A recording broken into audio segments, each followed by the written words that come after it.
All right, so some of you have asked, you do not like the long-winded tutorials.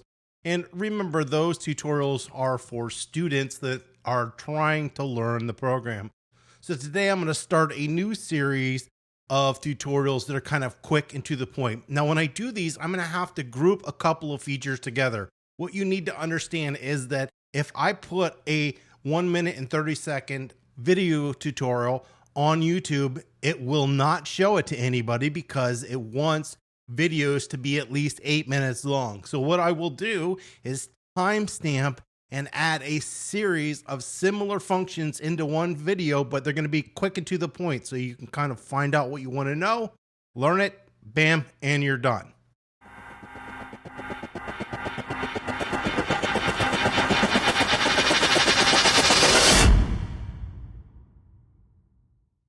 All right, so today we're going to start off with adjustments. And the adjustments I'm going to be showing you today can work in two different ways. One, destructive, meaning that as soon as you make the adjustment, it's applied to the image, and non-destructive. So I'll show you where the destructive adjustments are, but I'm going to show you how to do them non-destructively.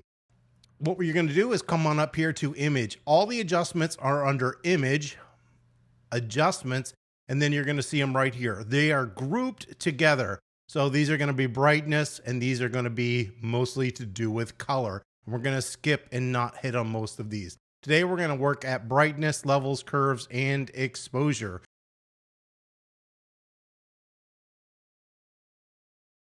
So if you were to come up here and just hit brightness, contrast, you'll notice that normally on a adjustment, if you click here, it's going to pop up here. But the way these work, the non-destructive, they pop up in their own window, and they're very simple. If you go this way, it gets brighter. If you go this way, it gets darker. This will add contrast. This will flatten out your image. You can also hit auto to try auto. If you hit auto and you hold the alt or option, you get the option to reset it, and you can reset it back to normal. So I'm just going to hit cancel. So we can also do brightness contrast by coming up here, and I'm going to show you the rest of the adjustments here as adjustment layers. And the reason is because these are what we call non-destructive adjustments. So when I make one of these adjustments, it appears over here as a layer. Remember, the first adjustments, we went image, adjustments, brightness, contrast. Okay. Now to do an adjustment layer like this, the slow way, you would come up here and go to layer, new adjustment layer, and then you have brightness, levels, curves, contrast. And you can do the exact same thing by coming over here. This is brightness, contrast. This is levels. This is curves. And this one is exposure. Now, if you don't use the adjustments, and the adjustment is located under window. So you would go to window and make sure the adjustment is ticked, and you would find adjustment. If you want to do it a different way, you can come down here to this symbol right here. You can click on this and you're going to see the options. So you've got brightness, contrast, levels, curves, and exposure all over there. Those are the three different ways to get that up. So we're going to go ahead and we will delete this. So if we want a brightness contrast, we're going to click on brightness contrast, and it's going to always pop up in your properties. If you do not see the properties, once again, you would go to window, down to properties, and make sure it's tick marked, but it should automatically pop up when you click that. So I have brightness contrast there. I can make a brightness contrast adjustment. If I'm not sure that I like the brightness contrast adjustment, I can come over here and turn the eyeball off. It's not hiding it or removing it. It's just turning it off temporarily. So this is why non-destructive is a little bit better. It doesn't physically apply it until you output. So I can turn it on or off at any time, and I can adjust it at any time, meaning I could save this image, close it out, open it up 3 days later. This is still going to appear, and I will still be able to adjust this brightness contrast. The next that we have here is levels and curves. And I always suggest to people, you don't need to know how to use all of these. The two best ones are levels and curves. The best one is curves. If you can learn any one option here, learn curves. The reason is it can do more than the rest. That's simple.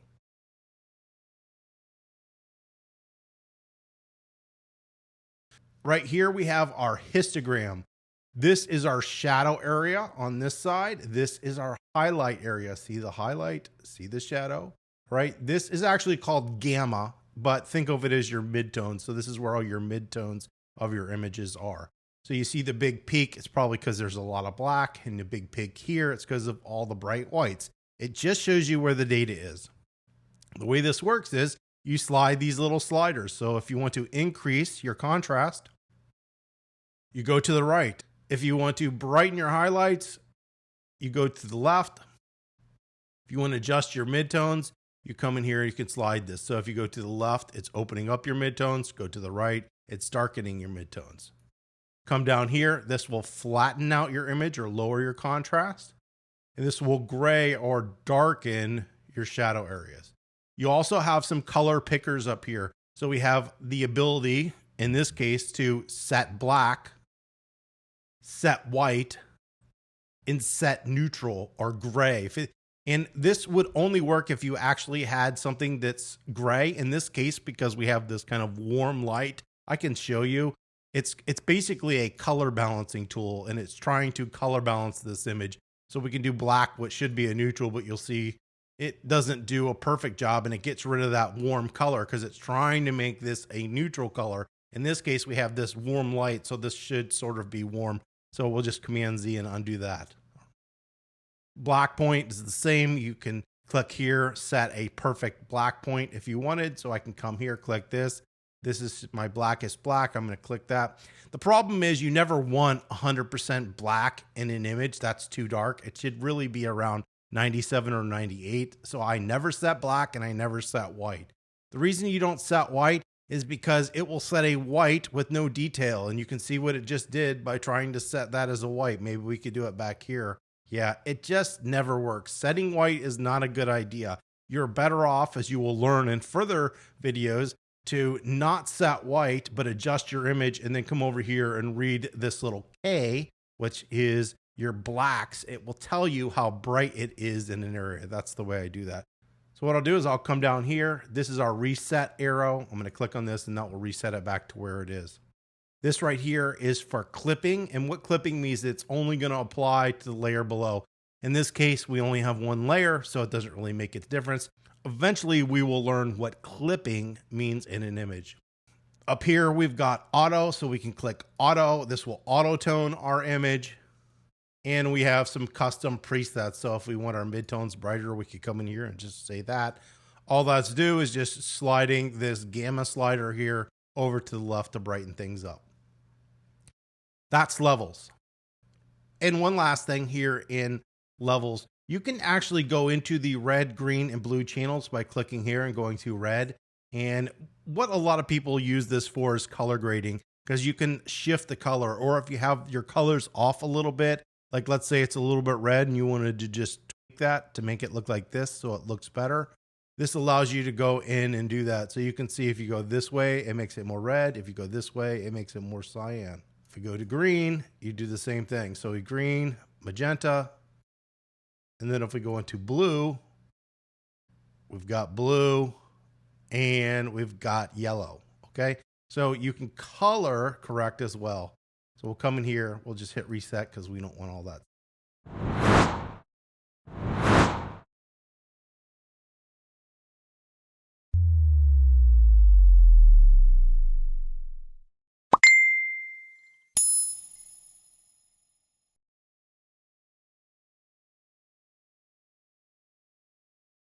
Next option we have up here is curves. Curves is similar to levels. You can do just about the same thing, but you have a little bit more control.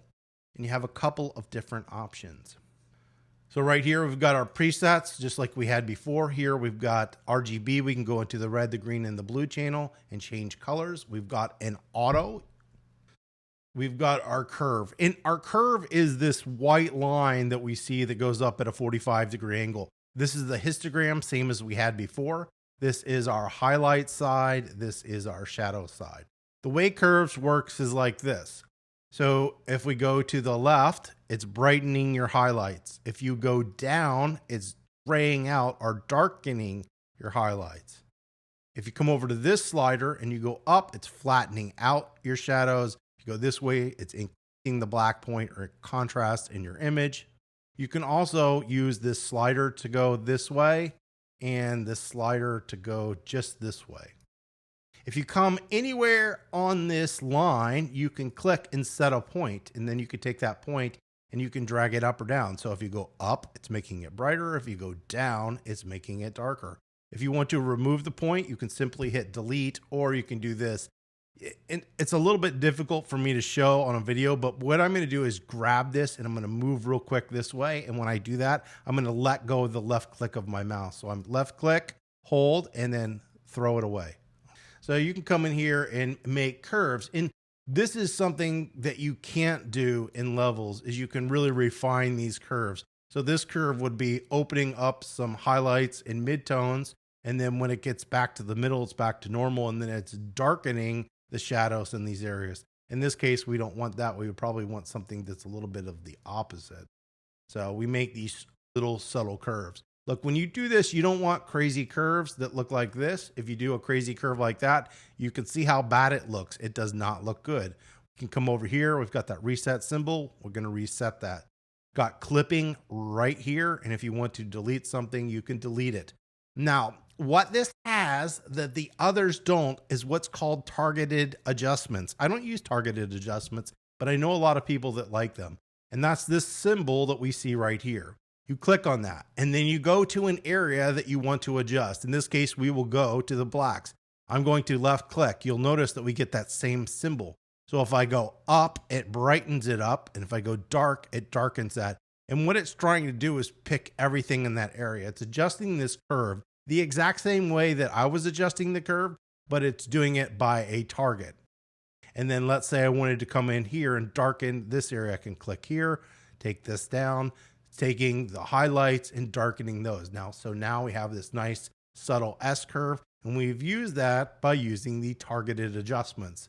Here are your black points, your white points, and that gray. If you want to set those, that's not something that I do. And the last thing that I have here is you can actually draw in your curve to modify it, which is weird, but basically I'll do it. I've clicked on that little pencil icon, and then I'm just going to go like this and change that curve, and it actually makes the curve do that weird symbol. You can see it made it all funky. This isn't something that I use, but if you want to draw and adjust your curve, you can.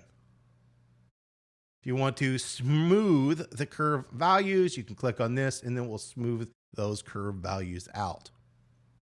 And that is your curves. So we're going to go ahead and just delete this because we don't want it.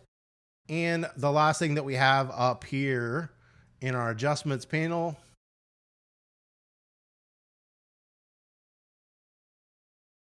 is exposure. Exposure is very, very similar to levels, because remember, we have brightness, darkening, we have offset, which think of it as contrast, and then we have gamma control, which is think of it as your midtones.